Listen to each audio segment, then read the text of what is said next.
I'm Emma-Louise Coffey and you're welcome to The Dairy Edge, the Teagasc Dairy podcast.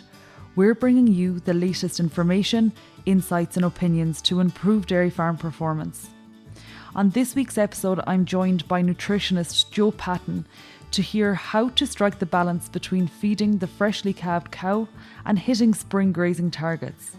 But first, Joe gives insight into the current grass available on dairy farms ahead of calving. That's the thing, really, isn't it? It's about balance for the first few weeks post-calving. We have an animal that's, at metabolically anyway, probably at their most stressed for the year. We've also probably got on farm probably the most challenging grazing conditions of the year. But also we have opportunities there too in terms of, on a lot of farms across the country this year, there seems to be plenty of grass on farms. So we have a high quality feed sitting in the paddock, but we have an animal that is slightly, needs a bit of minding, I suppose, in terms of intake and that. So that's the key. That's where we have to try and get the balance of where can we hit the sweet spot between intake, using grass to its full potential, and maybe minding ground conditions as well. So that's the perennial challenge, and I suppose we're just around the corner from it now. So we should be gearing up with that sort of thinking in mind, And to go a little bit further into detail there, Joe, can you give us an idea and put a figure on it in terms of the intake potential of these freshly calved cows, and also I suppose, on a separate note, the intake potential of a heifer, and also then I suppose how they step up after calving, per week, what sort of an increase would you expect? Yeah, so I suppose a good way to look at that maybe is to see what first of all, what is a cow eating during the dry period? If you're giving them silage at the moment and that's where they're at as dry cows, they're probably eating something in the region of, something around 11, 12 kilos dry matter, something like that, depending on the size of the cow, obviously. So that's where they're starting from. As they move into the week pre-calving, inevitably, almost irrespective of what we feed them, they're going to drop down in intake, maybe closer to 8-9 kilos dry matter, and that's just a natural phenomenon as they approach calving. So you can take forward from that then, Emma-Louise, that in the first week post calving, you're starting really from a base that's not that different to what the dry cow was eating, which is kind of 10-11 kilos, okay, in the first week. And bear in mind now that, this is a colostrum cow, that calving has just happened. There's a bit of settling down needs to be done. So kind of that sort of 12 kilos is probably all they're going to eat in the first few days post calving. Now, we wouldn't worry too much about that. That's just that, the time, I suppose, when the cow is still out of the tank in the colostrum group. It's a case of sort of saying, clean fresh feed around the 12 kilos. So after that, how does intake change? I suppose what it probably changes is by about a kilo a week for the first 3 to 4, but certainly for about the first 4 weeks after calving. So they'll start going up by about a kilo per week. So if you get to a month, sort of a month calved, you're probably expecting them to be something around the 15 to 16 kilo mark. And then from that point forward, for the next 4 weeks after that, they'll probably rise by another half a kilo per week. So they do rise relatively from a low base to rise by about a kilo a week for about a month after calving. And from that point forward up to maximum intake, which happens about sort of they reach maximum intake about 10 weeks after calving, 8 to 10 weeks after calving, I suppose. And then they hold that high level for a good period of time. That means kind of, so it'll take them sort of 8 to 10 weeks to get up to the maximum. So when we say maximum in grazing systems, we're probably talking something in the region of 17 to 19 kilos of dry matter intake as a herd average. Now, your cows could be eating 21, 22 kilos. Your heifers more like maybe 16 and 17. So your heifers can be significantly behind the mature cows, to answer that question. So, certainly it's been the experience perhaps with some farms that have started, new entrants essentially that have started with all heifers.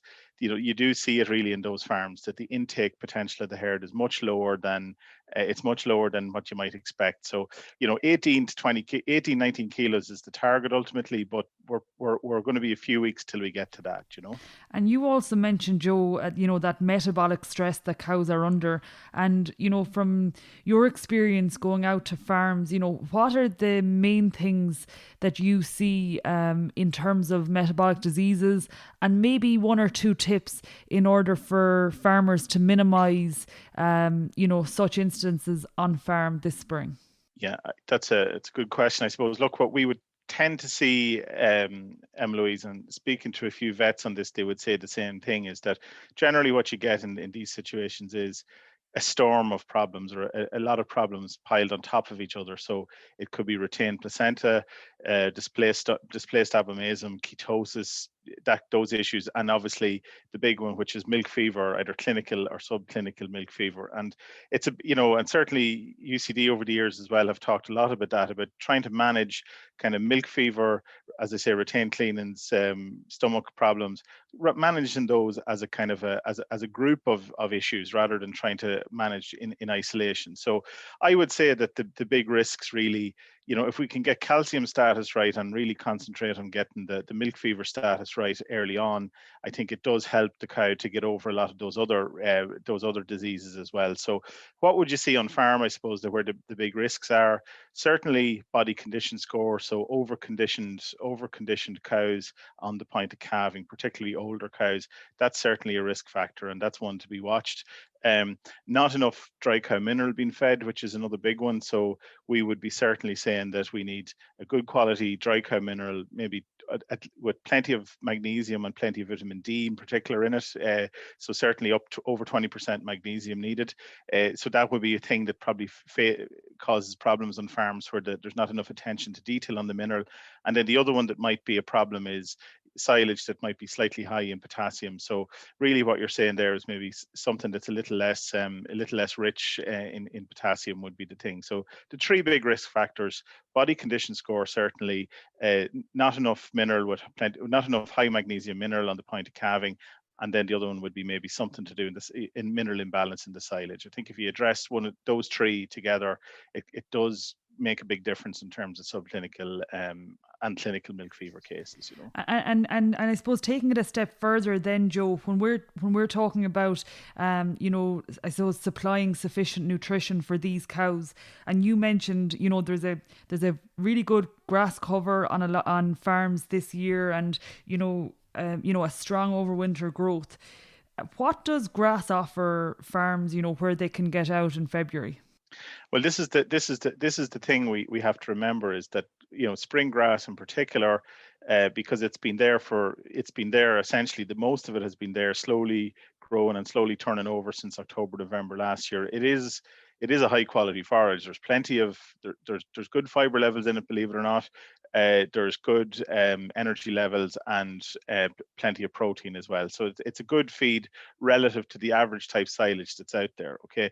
The trick is, I suppose, Emma-Louise, is intake, I think, on grass. So, it's all right to say that we've got high levels of cover out there, but if the individual cows are maybe, if they're in a situation just a day or two post calving where their intakes are very low, they're not physically able to take that in. So our advice would be, I suppose, look, the ambition certainly is to move through your spring covers quickly and efficiently. That is for sure.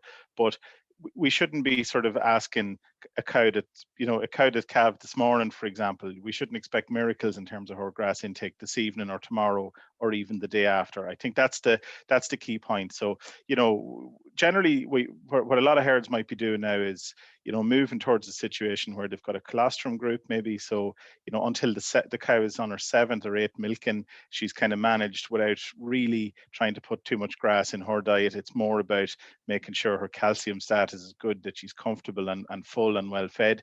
But after that, so after the sort of the 4th or 5th day, then we're talking about starting to get into putting grass in the diet. So that's going to start off slowly, probably for a lot of farms. It's probably 3 hours grazing by day for a few days to get cows settled in. And then you're talking about trying to get 2 bouts of grazing in, basically 2 bouts of grazing in. And in that case, with 2 bouts of grazing, you could certainly be looking at getting 8 to 10 kilos of grass intake into the cow, which is a good level of intake relative to her intake potential. That plus a few kilos of concentrate can go a long way. And obviously, then if we're not getting up to our maximum, there are times, it's inevitable, there are times you're going to need a little bit of silage, but the ambition is to keep silage to a minimum, but it should be fed if it's needed to be fed. And I think that's where the trick comes in, and that's where people have to make their own management decisions around that. But certainly we should be looking at maybe getting up to 10 kilos of grass per cow per day in quite soon after calving, I would say. There's work in a cow, taking in 8 to 10 kilos of grass, and there's often a conversation around the ideal cover. From your perspective, Joe, what sort of a pre-grazing cover would you recommend in, say 5-6 days post-calving? What are you targeting in early February? Yeah, and this is something that, it's certainly something that I don't, the lads in our own farms and on the commercial farms where have been doing this for a number of years, certainly would be saying that, when you look at your farm cover at the start of the year, there's going to be a few paddocks with quite heavy overwinter covers on them, Emma-Louise, and they're probably really saying that they're not that suitable to start your cows on. So you're probably starting to say something sort of 800-900, sort of in the middle, kind of sort of somewhere in the middle of the wedge, or to the sort of the, not at the very top of the covers on the farm, but sort of 800-900, something like that, and start your cows there, and it just makes intake a little bit easy. It makes the intakes a bit easier, kind of just to settle cows down onto the first round. Now look, I know myself, when I started looking at this first years ago, and you'd see people doing it, you will definitely go out the first few days and think, I'm wasting my time here. These cows aren't eating anything at all, and they're scuffing the paddock maybe a little bit, and it doesn't look pretty. But you do need to sort of fight your way through that sort of inclination to think that it isn't working, I think, because they're just kind of, you have to remember, they're just settling down into their intake. So the first few days they're going to mess around a little bit, but if it's only for a few hours and it's on a limited area, it's not that big a deal. But over time, they will begin to settle into getting towards the type of grazing that we want them to do. So there's always going to be a bit of messing at the start, but I think if you start at sort of 800-900 covers and start there, and inching cows into it like that, they'll definitely settle down within a few days. And it's a case of really persisting with it through what you think mightn't look great for the first few days, And then moving on, Joe, you mentioned concentrate, and concentrate, makes up a part of cows' diets in the spring, and I would say across the board, very much at the start, and then maybe moving into March and April as, grass starts to grow, it can reduce. There's a lot of complication sometimes around the conversation as to what way you should formulate it. Can you break it down and make it a little bit easier for us, I guess, in terms of what you typically see in a concentrate mix and the recommendations around crude protein? Yeah, this is always a good time of year for the decisions and the discussions around ration composition, Emma-Louise. And there seems to be, if you count them up across all the suppliers and all the ranges of all the suppliers, there must be nearly 100 specs on the market in some form or another. And I would have always argued there's surely not need for 100 different specs of rations to feed a few cows. That's the first point. So things can be simplified relatively quickly, I would have thought. So look, we would be saying that, I suppose, the ambition, and for farms that are able to sort of make sure, or for farms that are on particularly dry ground and they know they're going to have grass in the diet at least by day for a good proportion of the spring period, right? We are talking about a relatively simple concentrate that's probably something in the 14 to 15% mark in crude protein terms, but critically that it's composed of high quality ingredients. So high energy, high quality ingredients. So for example, that might look something like maybe barley or maize with a cereal source, like a starch source, which would be probably barley or maize. You're then talking a fibre source, which is either hulls or beet pulp, and then a protein source like something like gluten, I suppose, or rapeseed. So it's really a kind of almost one third of a cereal, a fibre source, and a protein source. That'll bring you to sort of 14 to 15% protein.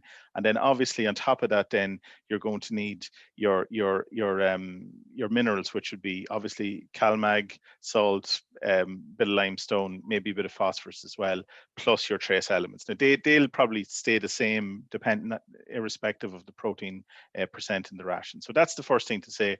It's a kind of a cereal, a pulp, and a protein source plus the minerals. That'll get you to the sort of 14%, 15% mark, which is adequate, certainly, and will do a good job for farms that are guaranteed to have a good level of grass in the diet, as I say, at least by day for the first period.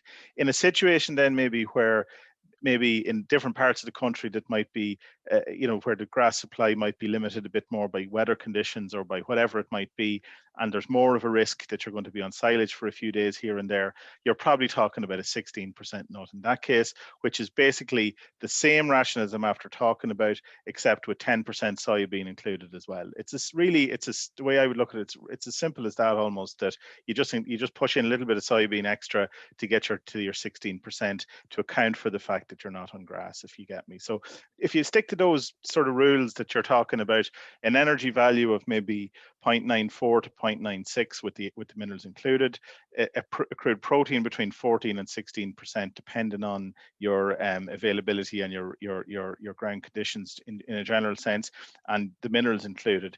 You get that spec and you run with it then, and it's basically 3 to 5 kilos of that over the spring period, depending on whether there's silage in or out of the diet. And I think if we get to that point and we get more people doing that, that's a decision made, and we move on and we get back then really to talking about the questions around grazing management and how to make sure we're managing the grass side of things. And we chat here, Joe, at the end of January, so we have no indication of how weather will come in the months of February, March. If we reflect on last February, extremely wet and challenging. But I suppose if you just look across the board and maybe the average year, have you an indication of how long a cow spends in a negative energy balance post-calving? And maybe just, I suppose, to wrap up, your top 3 tips based on our conversation today as to how you would minimize that on individual farms. Yeah, that's a very good question around the negative energy balance, Emma-Louise, and it's something we have to understand is there is going to be an inevitable negative energy balance post-calving. As I said, we talked about a few minutes ago about intake taking about 8 to 10 weeks to reach maximum. Our cows will peak a few weeks earlier than that. So before you get to peak milk yield will come before peak intake. So therefore the chance that there is a risk of a negative energy balance, right? So a couple of things on that.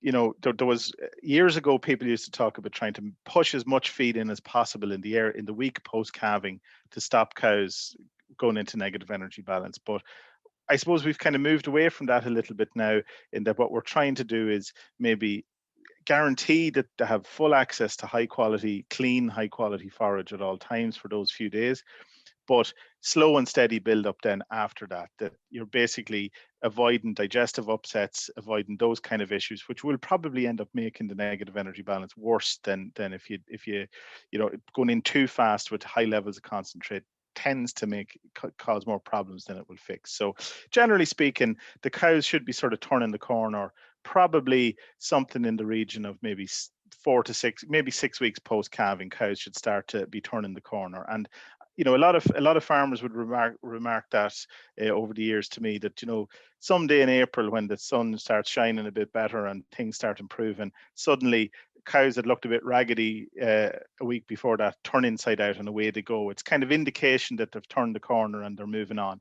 A critical point about that, though, is that certainly, and there's no doubt about this, that higher EBI genetics, they will definitely turn the corner a bit sooner. They'll come cycling a bit sooner. They'll start gaining weight a bit sooner. So EBI and high EBI, particularly for fertility subindex, makes it easier to manage negative energy balance. That's the secret behind high fertility genetics, really. So, there's certain herds out there that could be a negative energy balance for 10 weeks rather than 6 weeks or 12 weeks. And that a lot of that is down to genetics. So I suppose, look, the 3 tips to wrap it up, I would be saying is, have a go this year if you haven't really pushed it on the grazing. So think now about where your cows in the sort of the few days calved, and if they're ready to go, where are they going to go? Sort of 800 covers, so middle range covers, and start them on that, and persist through what doesn't look great. I suppose that's a tip.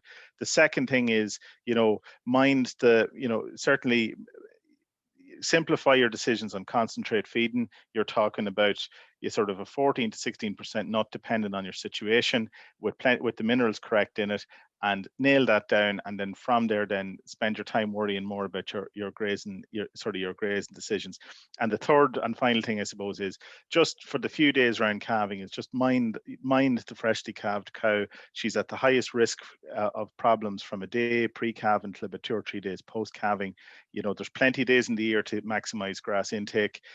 Make sure that they're sort of steady on their feet and that everything is recovered before pushing them too hard to be grazing. So the running of a colostrum mob, I think, and a bit of TLC around calving really helps to get cows moving for the rest of the spring. And I think you've broken it down and made it very simple for us, Joe, and it's just to put that into practice. I really like the simplicity of the spec for the concentrate that you're talking about. You're talking about a cereal, fibre and protein source. Make sure they're high quality, and you're paying enough for it, so make sure you're getting the value out of it. Thank you, Joe. Thanks, Emma-Louise. Thank you.